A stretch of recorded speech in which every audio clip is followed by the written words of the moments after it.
It was a scorching summer day in our quiet cul-de-sac, the kind where the air hums with cicadas and the smell of barbecue lingers like a promise. My backyard was buzzing, transformed into the heart of the town's biggest event, Sheriff Tom Carver's retirement party. Tom was a legend through hurricanes, wildfires, and even that bizarre incident with a runaway goat from the county fair. He'd held our little world together. So when he asked me, just a local farmer with a knack for throwing parties, to host his send-off, I didn't hesitate.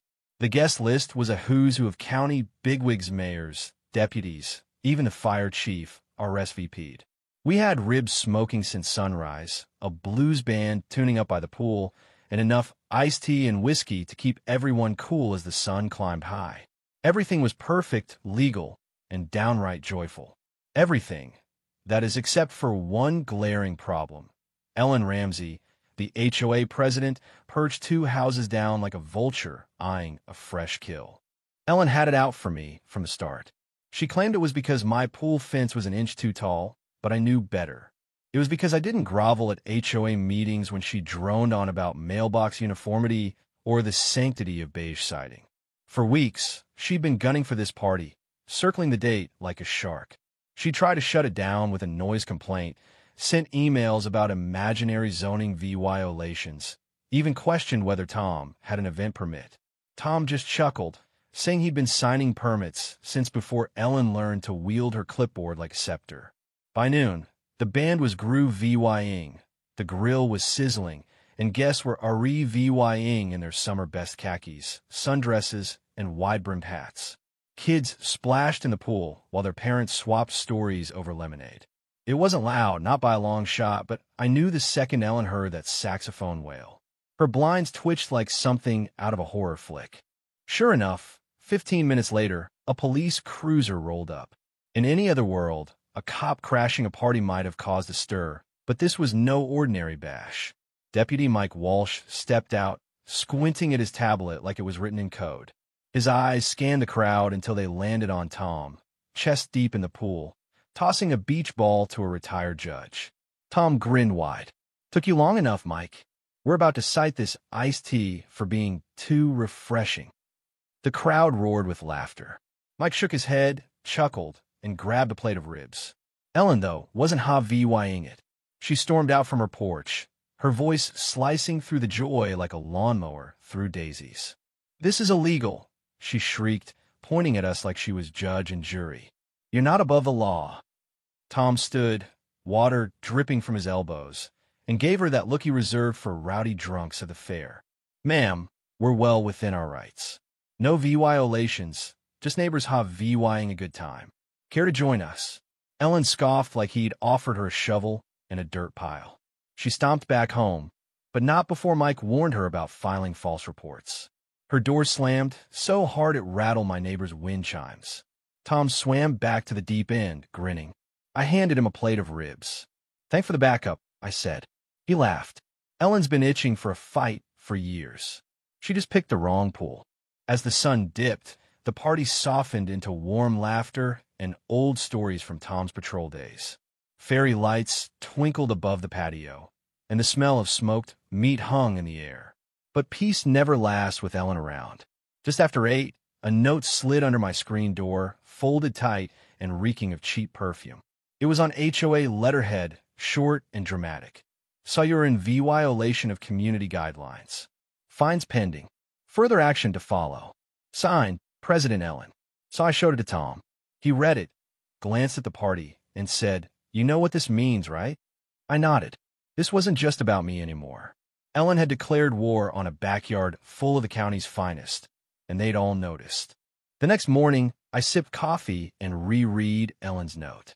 It was laughable noise pollution, unauthorized gathering, even excessive chlorine levels. Excessive chlorine? Was I supposed to hand out test strips with every cannonball? But as funny as it was, I knew Ellen meant business. By noon, a new sign was staked by the neighborhood mailbox. Saw it effective immediately. All pool gatherings require 14-day written HOA approval. Fines up to due, Law 500. Signed, Ellen Ramsey. Saw neighbors gathered, shaking their heads. One muttered, "She'll choke on her own rules someday." I wasn't laughing anymore.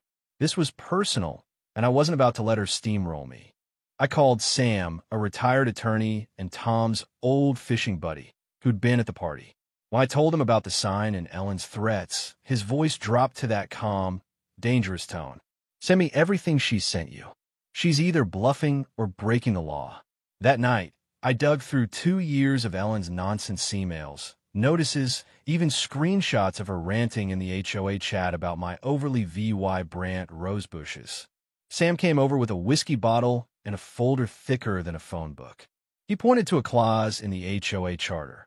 New rules required open meetings and documented votes. Ellen hadn't held a vote in over a year. She's ruling by fiat, Sam said. That's not governance. It's tyranny, and it violates state law. I leaned back, exhaling.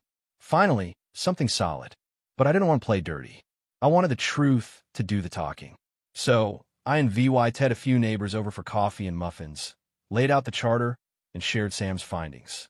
At first, they were quiet. Ellen had loomed large for so long, they'd forgotten their rights. But then stories poured out. One family had been fined for hanging Christmas lights a day early. Another had to repaint their shed because Ellen deemed it too cheerful.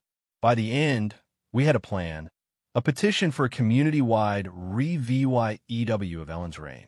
That night, Ellen went nuclear. A mass email accused me of spreading lies and inciting rebellion, threatening disciplinary action under some made-up social conduct policy. Then, someone dumped a pile of mulch in my driveway. No note, but I knew who sent it. I snapped a photo, added it to my EVY Denke folder, and called Sam. She's escalating, I said. He paused. Good. She's scared.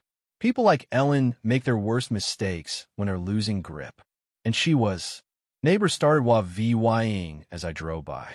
Someone scrawled Queen Ellen of Chlorine over her pool sign.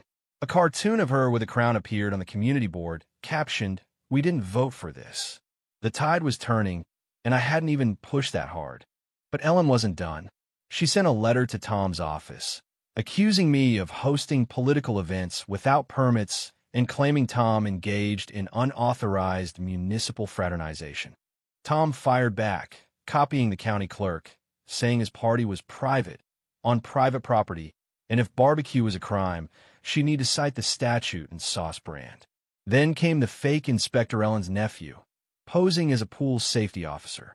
I caught him fumbling his badge, called the sheriff's office, and watched him get cuffed while muttering about helping his cousin.